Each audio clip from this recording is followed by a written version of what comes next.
Did a lot of those out there on the Full Moon Tailgate Plaza. John, what stands out to you so far as we look at the scoreboard?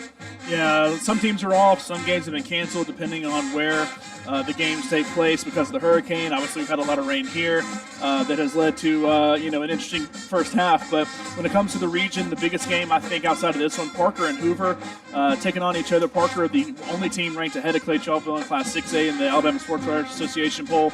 They are up 7-3 on Hoover at the half. Hoover, a team coming in that I feel like it's weird to say there were no expectations for Hoover this year, but I feel like there really were none because it was a struggle last year. They make a coaching change, then they're forced to make another coaching change because of everything that happened in the offseason. But Hoover's played pretty well so far this season. Got a win over Hewitt-Trussville. Their only loss came to rival Spain Park, who has also been one of the best teams in the state, a top 10 team in the state regardless of classification.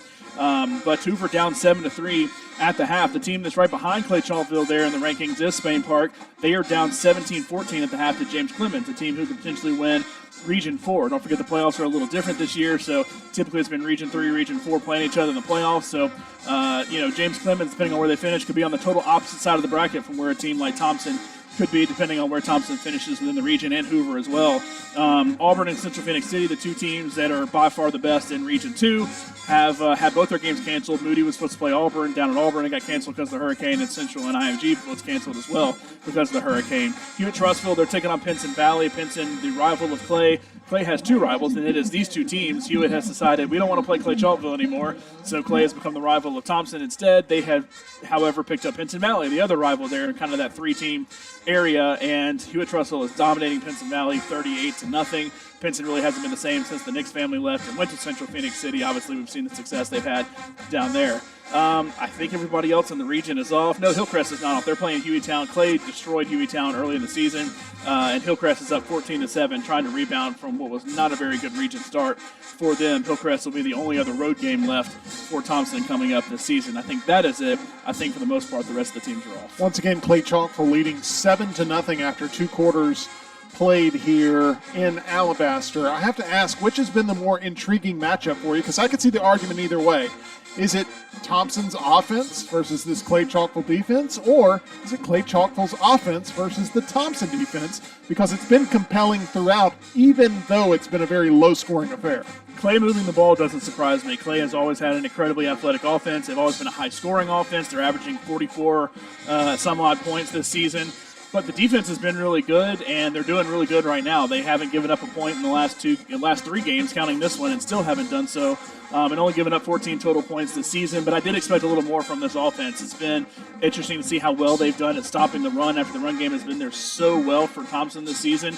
And I think now that the rain has stopped, you will see number 12 more. You're going to have to call on him more. The receivers are starting to catch the ball a little better without it being quite as slippery. The band's out here marching around will hopefully dry the field off a little bit as well. And I expect to see a lot more from Trent against this defense because I do think the opportunities are there. They just haven't been able to capitalize on it yet. But as far as Clay on offense, that's kind of how I expect it to go. Bending, not breaking, only 7 points on the board. The defense ultimately has done a good job, even though probably if you look at the yards, it is totally lopsided in favor of Clay. But the scoreboard's still only one score. Let's go ahead and get to the road to the Super 7 presented by Dunn's. Let's take a look at how the Warriors got here and where they're going. The road to the Super 7 certainly runs through Warrior Stadium. Dunn's HVAC, Plumbing, and Electrical is a proud supporter of Thompson Athletics. Dunn's encourages preventative maintenance on all of your home systems. Now is the time to service your HVAC. Call them today and schedule a preventative service. So I mentioned this game's kind of playing out like Grayson so far. That did end up being the only loss in the season for Thompson, as it was 7-0 at the half after the first drive went for a touchdown, and Grayson wouldn't score again until overtime when they ended up scoring again that 2-point conversion. Thompson playing a lot better in the second half, the defense getting a score, and then Trent also throwing a touchdown in overtime, but it did end up being a 1-point loss there against one of the top teams out of the state of Georgia. I was actually in Atlanta this past weekend, and they have a whole wall of all the high schools there, and Grayson, one of the top ones you always see. I remember the first time I went to Mercedes-Benz Stadium, they were the state champion. They are one of the top teams in the state every single year, and they love to flaunt that fact. Still a great game. Ended up in a loss for Thompson. Week 2 went to Lipscomb Academy, got that revenge win after a couple of years ago when Lipscomb came here under head coach Trent Dilfer and got the win. Thompson went up there, got a big 27-21 win. Really wasn't that close. It was a 2-score game until kind of a garbage time touchdown from Lipscomb Academy. Region play started, 2 huge wins. Tuscaloosa County on the road in a rain-soaked game, and then Oak Mountain at home with some rain as well. As those are 2 big wins, scoring 40-plus points and only giving up 7 in each of those games to start off region play. And then last week, a game that started off not great for Thompson, down 10-0 after an opening onside kick and a drive down the field to make it 7-0, then a 3-and-out, then another drive down to kick the field goal, make it 10-0. The defense stepped up, scored 14 points, Vestavia ended up scoring to make it 17-14 in the half, and it was all Thompson after that with 3 defensive touchdowns and a field goal, 24 unanswered points to get that big win there. Obviously, the Clay game tonight, 7-0, the Cougars on top. Then Clay's crosstown rival, they don't play anymore, Hewitt-Trussville. That is next week. Hewitt hasn't been quite as good as they have been in the past. Peyton Floyd graduated. Josh Floyd's trying to build a new offense there, hasn't quite figured it out. And that game will be next week here at Warrior Stadium. Then the only other road game for Thompson, Hillcrest, Tuscaloosa on the road in Tuscaloosa. Another trip. Hillcrest, like I mentioned, has kind of struggled this season, trying to rebound against Hueytown tonight. Then Hoover, who's losing to Parker right now. Still some question marks, although they've played pretty well this season overall at 4-1. And then Prattville, who's trying to maybe sneak in as that 4th playoff team, depending on how things work out here behind Thompson, Hewitt, Hoover, and Vestavia. Can they potentially work their way in and get a win over one of those teams? There's a good chance that could be for a playoff spot for Prattville that last week of the season. That's the Duns. Road to the Super 7. Routine maintenance helps save time and money in the long run. Call Duns HVAC, Plumbing, and Electrical today at 205-583-6605. That's 205-583-6605 for dependable service done right. We're getting ready to present to you those marching Southern sounds. John, it's got to be a little bit of a relief for them that they're not playing in the mist like the football team has throughout the first half of play as the rain has finally subsided. I'd say they're a little more used to it because obviously we've had a couple of games in the rain, but I felt bad for the homecoming court early on.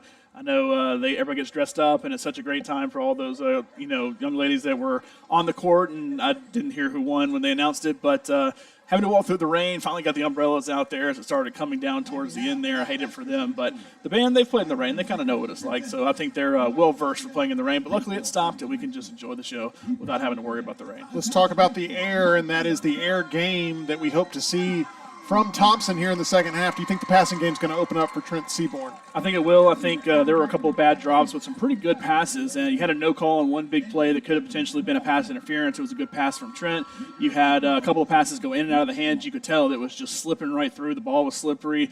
The field's slippery. We talk about how well the field drains, but that doesn't necessarily help the slickness on the plastic grass down there, essentially, and the rubber getting slick, and then the little rubber pellets. So, there's a lot of things that kind of affected the pass game early on, but the run game has not been there for Thompson in the rain. Now the rain's gone. I imagine Trent's arm will be used a lot more in the second half. A major storyline in the first half has been the success of the punting effort that we've seen from John Allen McGuire, and it can't be understated how valuable that's been so far in the first half of play. I've seen a lot of the greatest players ever in the history of Alabama high school football over my career, and there's hardly been any time I've dropped my jaw like I did on that punt he had. It ended up not being overall a huge net because it went into the end zone, but it was an incredible kick. I hope we see more of that. Absolutely. We are going to punt it down to the field right now for those marching Southern sounds here live from Alabaster.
Boutique is a proud sponsor of Thompson Athletics.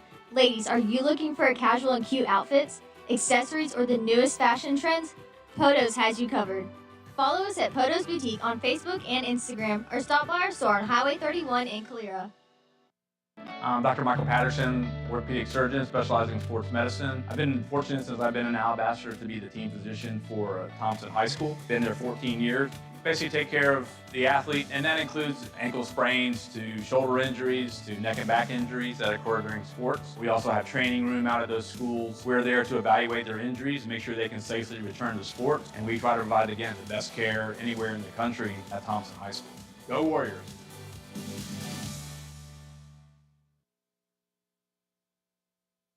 At Southeastern Pond Management, our experienced team treats pond management like an art as well as a science. From stocking to electrofishing, to weed control and liming, we're here to partner with you and make the most of your property. Since our beginning, we have produced healthy ponds that families have enjoyed for generations. We take pride in getting to know you, understanding your goals, and maximizing your pond's potential. Because, let's be honest, when it is all said and done, life is about the simple things, like enjoying the outdoors with the ones that matter the most. So let us take care of the rest. Southeastern Pond Management, managing your liquid assets since 1989.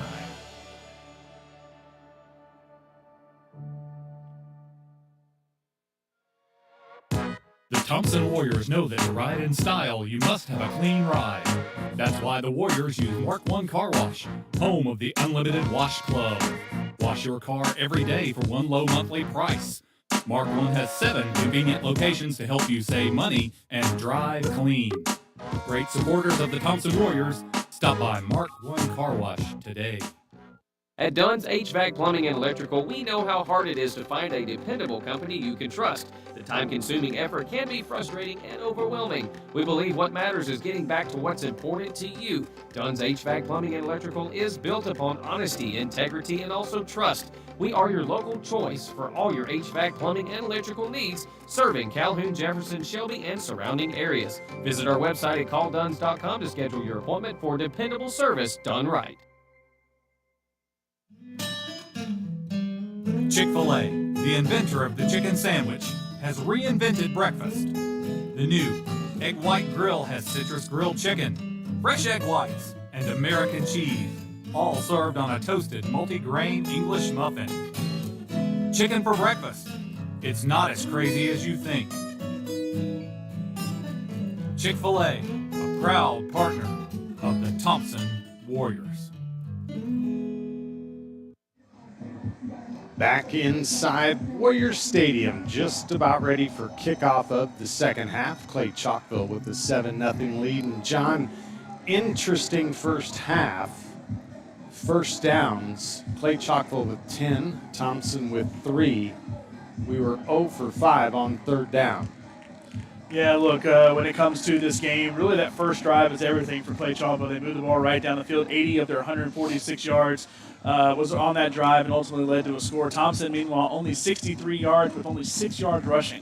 We're talking about Dujon having so many 100-yard-plus games and having almost as many rushing yards as Trent has had passing yards, but Clay's done a good job at kind of stacking the box and keeping the running game from really going anywhere. R.J. Evans has come in, tried to make something happen, had a couple of good catches as well, but I think a lot is going to rely on Trent when it comes to this second half, and more is going to fall on his shoulders, especially now that the rain has subsided.